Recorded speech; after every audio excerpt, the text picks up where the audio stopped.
And we're doing it. Iron Lion Radio, episode 4, powerlifting. Okay, so today we're going to talk about powerlifting because that's what I've been doing for the last year. And now the fitness community is different than it used to be. It used to be we had cardio folks and we had strength training folks.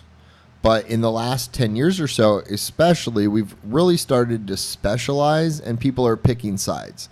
And in this subset of strength training community, there's basically 3 groups. There's bodybuilding, which is sort of a dying sport in a lot of ways. And then there's CrossFit and functional fitness. That's sort of one group.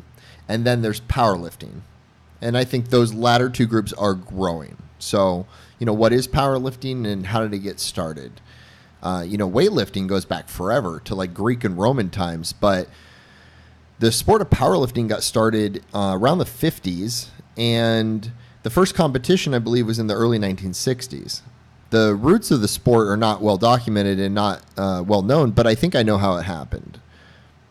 I think what happened was there was someone who was bad at the bench press and said, I have an idea. Let's do a total score between bench, squat, and deadlift, with the idea being that the 2 bigger lifts would cover his weakness in the bench press. I think that's how it got started. So those are the 3 lifts. Squat, bench, deadlift, in that order. That's the competition order. And there's a lot to shit on about powerlifting competitions. There's a ton of different federations, and each of them have their own set of rules, and they allow different kind of equipment. And what happens is that the numbers become totally meaningless. When I was a runner, I remember everybody knew all the records. I mean, to this day, I remember that Khalid Kanuchi owned the marathon record in 2 hours, 5 minutes, and 42 seconds. And I'll die remembering that number. But it's not even the record anymore. That's how well-known the records are in some sports where it's very comparable. And in powerlifting, it's not, so the records are sort of a mess. But I don't want to talk about competitions. I want to talk about the training. Because what does it mean to train like a powerlifter? Because bodybuilders and even CrossFitters do deadlifts and do squats and bench press, but the goals are different. The goal of a powerlifter is to achieve the best 1 rep max at each of those 3 lifts. And in order to see that kind of an increase in your 1 rep max, you have to practice those 3 lifts a lot. And there were two main reasons why I switched to powerlifting. The first was I was looking for a group of people to work out with. Okay. The second is that the Gold's Gym on Saipan has tremendously limited equipment. All the machines are atrocious. The Smith machine is garbage, and the cables don't feel smooth at all. And the benches are like sized for midgets. So I felt like all I could do anyway was barbell work. And part of me thought, I'm pretty strong. If I train like a powerlifter, man, I'd put up some big numbers. But so far that hasn't worked out. But it was a nice thought. So powerlifting training, the simplified version is that powerlifters train with fewer reps, with heavier weight, focusing on form and leverages rather than bodybuilders who focus on the muscle contraction itself. And the approach is different. Most bodybuilders I know show up at the gym with an idea, like it's Monday, I'm going to do chest day. And then they'll do a series of exercises for chest. But they'll pick the exercises sort of on the fly based on what feels like a good idea or what machines are available or what weight racks are available.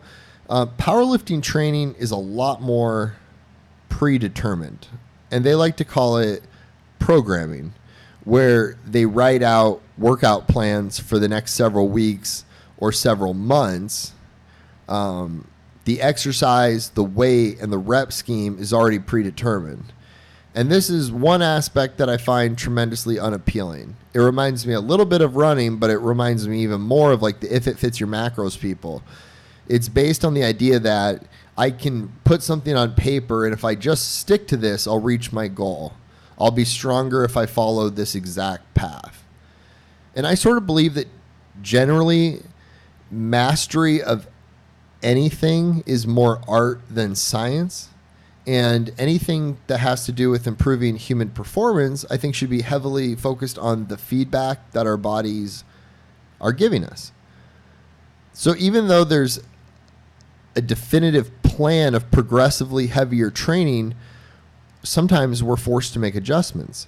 Like today, I showed up to the gym and my workout was 10 sets of 2 of 405 pounds. And today worked out okay, but some days I might fail on the second rep of the second set. It's just not, that workout that we had written down was just not going to happen. But what adjustment do I make? Do I hit singles until I get to 20 reps? Probably can't do that. Hit singles for the last 8 sets, so instead of hitting doubles, I'm hitting singles, but same weight. Do I drop the weight?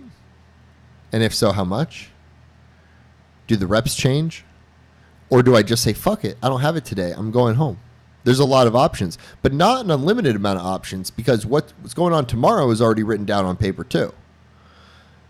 So, I'm still pretty new to this, and as someone who's only been doing it a year, I feel like I'm way short of having an understanding of how to make those kinds of adjustments. So it's something I still got to work on. And another big area of change for me is the mindset. Bodybuilding is a 24/7 commitment. Like literally every decision in your life is seen through the prism of bodybuilding goals. It is like I said, 24/7 commitment. Powerlifting is just a workout commitment. You don't need to dwell on the nutrition side of things as much. It's much easier mentally. And the downside of not focusing on your diet as much is that powerlifters tend to be fat. And getting fatter makes you stronger. And so that's an unfortunate part of our sport, that it rewards poor nutrition and poor lifestyle choices by letting you hit new records. One upside about powerlifting is there's far less drugs involved in powerlifting than in bodybuilding. But to me, it's sort of a wash, because it's arguably no healthier than bodybuilding, because you're not watching your food as closely. And honestly, even the exercise itself isn't that beneficial for your health, because cardio would be a better use of your exercise time for your health. And strength training is critical, but you could be doing many more reps with lighter weight, burning way more calories with another form of exercise. So you're sort of using the least health conscious form of exercise, and then you're not pairing it with a nutrition program. I sort of feel like it doesn't really fit into the culture of health and fitness, but it can, and plenty of people do. Right now, our group is working on a diet, and so we're powerlifting and dieting at the same time. But what do we get for that? We see our numbers go down. So it's not always part of a winning pattern, but we're trying to hit the best of both worlds right now. And I'll say this, I kind of got into this late, and I wish that I had done some heavy powerlifting training earlier in my bodybuilding journey, so to speak. Because if you want to get bigger, it helps to be stronger. And of course, if you want to be stronger, it helps to be bigger. And I think that this is the sweet spot for powerlifting, how it fits into an overall program. Because if I could do it all over again, what I would do is 3 months out of every year, I would drop the whole bodybuilding training, and I would do a strict powerlifting program for 3 months. Bench, squat, deadlift, 3 months. Focus on the form and try to convert all the new muscle that I've built over the last 9 months into stronger, more explosive muscle. Because not only would it get the nerve strength up, but all the new muscle that you've made, it would now make more useful and more powerful. And focusing on form is just never going to hurt. It would benefit you the rest of the year when you're doing, instead of doing maybe a workout with 20 reps in it, as a bodybuilder, maybe you're doing a squat workout with 200 reps in it. And so it's actually even more important that your form is on point because you're doing so many more reps. And I think that's one area where powerlifters have it figured out. Their form is a lot tighter than a bodybuilder. So basically, I think, change is good and it would benefit both sides. And I think powerlifters, if you want to train like that 9 months out of the year, it'd still be good to have a 3-month program where you're training high reps, middle average weight, and you don't even touch a regular back squat, a flat bench, or a deadlift. I think you need to focus on other things because I think change is good. And it's something I've been talking to the guys about because we're thinking about changing up our program maybe after the start of the year. So, and one thing about powerlifters is rarely is someone equally good in all 3 lifts. Because in powerlifting, there's usually 2 types of guys. There's guys who can bench press and guys who can't. No, I'm kidding. Okay.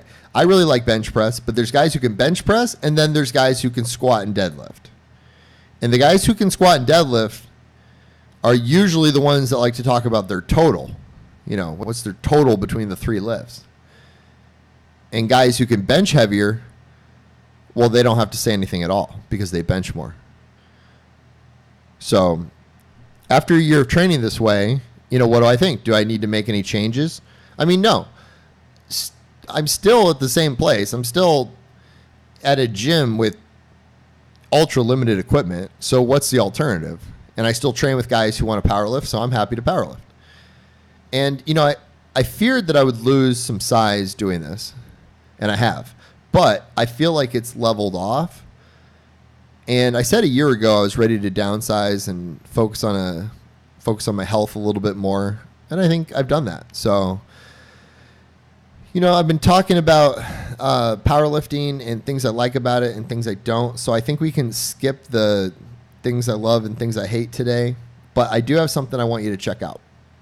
There is an article in Psychology Today, which is more of a blog post, but it's by a doctor, and he's talking about how low-carb dieting is helping people treat mental health problems more effectively than medication is working. And I think it's interesting. So I'll post that link, and I want you to check it out. But to all you, if it fits your macros people, Camp Santa Claus, pay attention. Low-carb is magic. Don't be a fat person. Cut the carbs. So I'll link to that below. And guys, I feel like I need to step up my production game. I appreciate you sticking with me here, but we are going to up the game for the next broadcast. We're going to try to do something cool about creating an eating program. It's going to be more than just me talking to you. We're going to try to add some production value, like I mentioned. So be ready, and I'll see you guys in the next one.